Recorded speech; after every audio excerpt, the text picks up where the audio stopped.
my pork and apple casserole, and we are making mashed potatoes to go alongside this, and it's all going to be cooked at the same time under pressure in one pot. So a brilliant one pot meal. I think this is a great substitute for a Sunday lunch. It is that tasty. We absolutely love this recipe. It is just delicious. Now, just to mention, the key thing with this is getting things the right size. So you want to leave your potatoes either whole or only cut them in half if they are particularly large, because if not, I have found that the potatoes go a little bit too soft. So that's my first tip. And then you need to cut your pork into really small little bite-sized pieces. If it's not really small, it's not going to be super tender. It may not bother some of you. I like my pork to be really, really tender. So those are the two things to consider when you do this recipe, because it does need that length of time to be able to cook and become beautiful under pressure. The only other alternative, of course, is to, cut your potatoes smaller, then remove those with a slotted spoon, and then go again with the pressure cooking, and then pressure cook the pork for a lot longer. But of course, by that point, your mashed potatoes getting cold. So I like to try and make sure that the timings work so you can cook everything all together in one pot. So I hope you enjoy this. If you do like it, hit the like button for me, and don't forget to subscribe to my channel. It's free to do so down below. I'm going to go and do a little bit of prep, some chopping, and then we'll start cooking. I began cooking this recipe by cooking off some bacon on sear and saute. So this is 8 rashers of streaky bacon that I'm just rendering down the fat a little bit. I'm just on level 3 on the sear and saute. So that's at a point now where I can add in my pork. I've got 425 grams of lean diced pork. So it doesn't really matter what you go for, whether that's shoulder, leg, loin, as long as it's kind of a lean cut, that's what we're looking for here. And that is going to go so tender. So I'm going to be honest, and this isn't the first time I've made this recipe. The first time I made it, it just didn't work out perfectly as I wanted. It tasted absolutely incredible, but the actual method wasn't quite right. So I've changed it up, and now I'm making it again and recording it for you. And that's what sometimes happens, with my recipes. Sometimes, you make it once and it turns out absolutely perfect and we go with it. And sometimes I have to make it several times, and I never bring you a recipe that isn't quite right, that isn't going to work. It will always have worked really well for me. If not, it doesn't go to you. So I hope you're going to enjoy this. It's a great alternative to a Sunday lunch. I think this is amazing, this recipe. So apologies now for the lack of my microphone, and I hope the sound is going to be all right. I broke my microphone this morning. I dropped it by mistake and it does not work, and therefore I'm going to have to sort out another one as quickly as possible. But I still wanted to do this recipe because I planned it, I bought all the ingredients. This is what we're eating for dinner this evening. Okay, so we're just colouring off the pork just a little. Then I'm going to remove this and set this aside. So that's going to take, 3-4 minutes to do. It isn't going to take very long. So I'm going to do that and I'll come back. Okay, so we are getting there.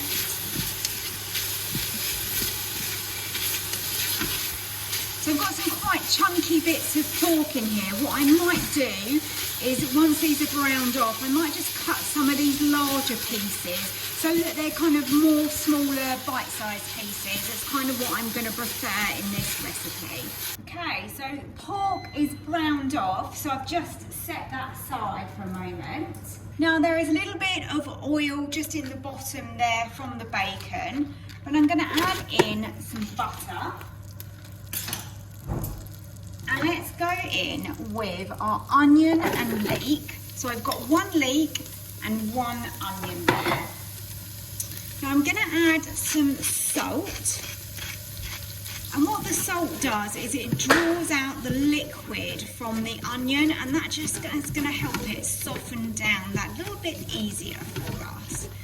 Don't worry about the colour on the bottom of the pot. It's not really burnt, it's just food that's stuck ever so slightly, and we're going to be able to deglaze that, so it's not a problem.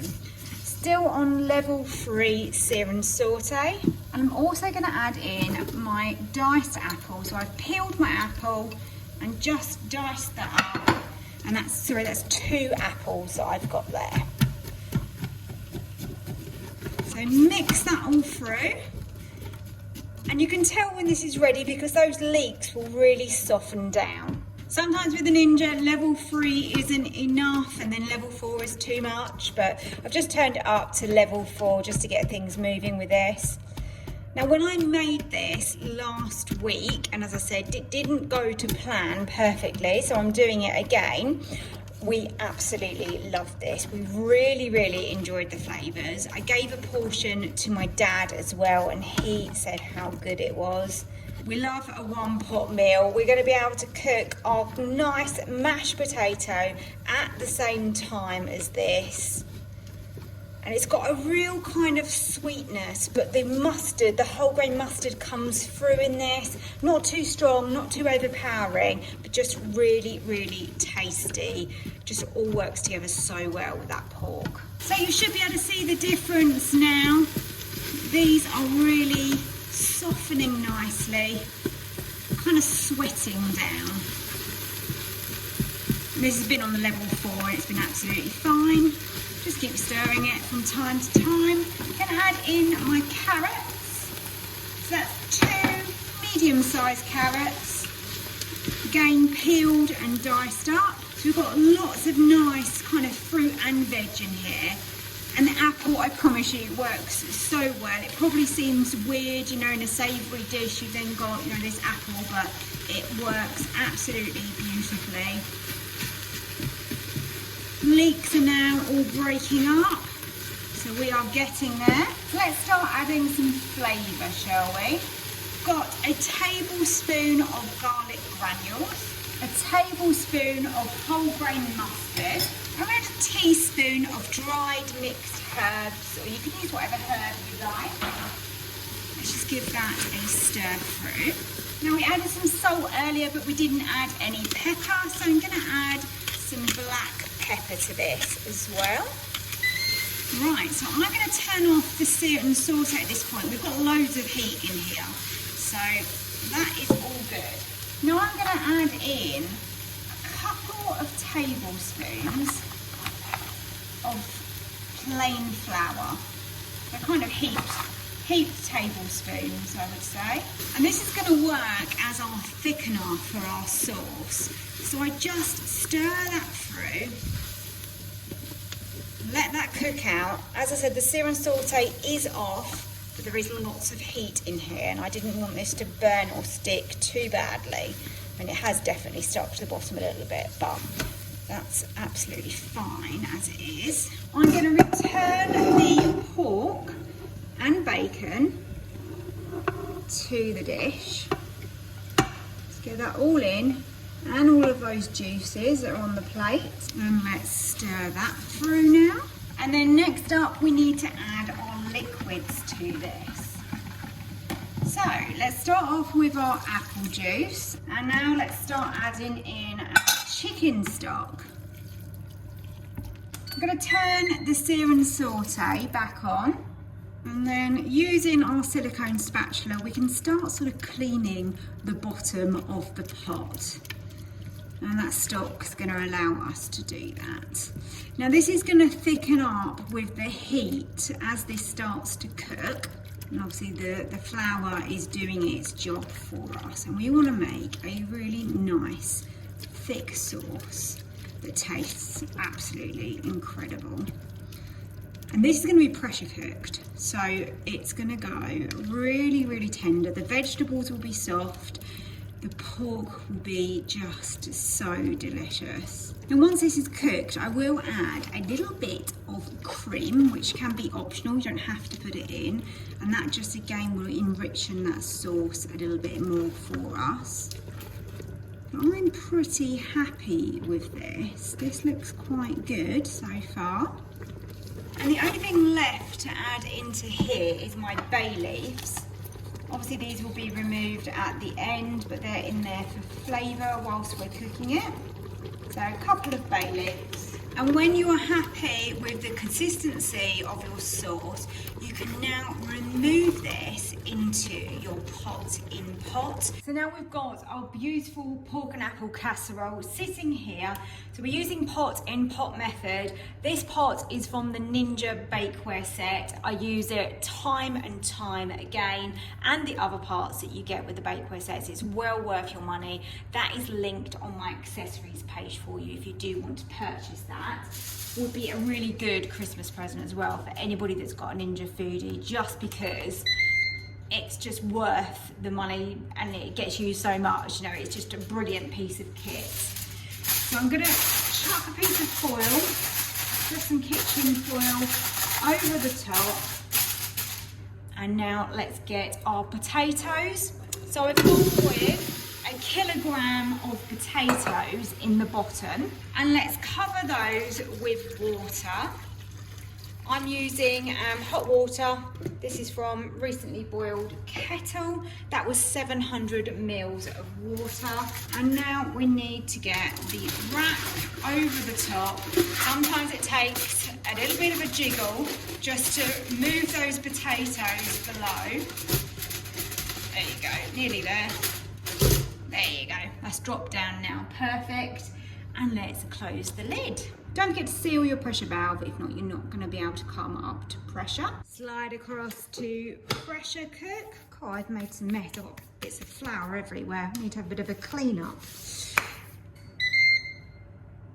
Right, time is up. Let's open up the Ninja. Just be very careful of that steam. Can grab this out with a tea towel just to protect my hands. My potatoes are super soft, and they're great when they're pressure cooked because it means you don't have to use very much extra butter and milk or cream, you know, whatever you want to put in it. So it just makes it a little bit healthier. If you don't want to add that, of course, it's going to taste really delicious if you do add it. So the choice is yours. So I've just put my potatoes into a saucepan because I've got a metal masher, so therefore I don't want to ruin my Ninja pot. So I've just given those a quick mash. Let's reveal our lovely pork and apple casserole. And let me just show you how lovely and tender that has become. I just want to mention that the key thing with getting this pork nice and tender is to ensure that you have cut it nice and small. So as I said to you earlier, I had some big chunks in there and I cut all of that up into really small little pieces, just so they're little bite-sized pieces within the casserole, and that way you're going to get tender pork. So the quantities earlier with the liquids, I wanted to make sure that it was right before I gave you the quantities. You want around 200 millilitres of apple juice and around 175 millilitres of chicken stock. And that's going to give you this really beautiful, tasty, rich sauce. And then we can add a little bit of cream into this if we wish to, just to enrichen it a little bit further. All served up and ready to eat. It is beautiful. It's so tasty. The pork has come out nice and tender because we cut that really small, and the mashed potato has gone lovely and smooth. Add whatever you want into that mash. There's so much flavour though in this pork and apple casserole. You really don't need any more flavour in the mash, in my opinion. This is a great one pot dinner. I hope you've really enjoyed it. Really sorry about the lack of microphone today, but I still hope you've enjoyed the recipe and the video. Thank you for watching, and I will see you another day for another recipe.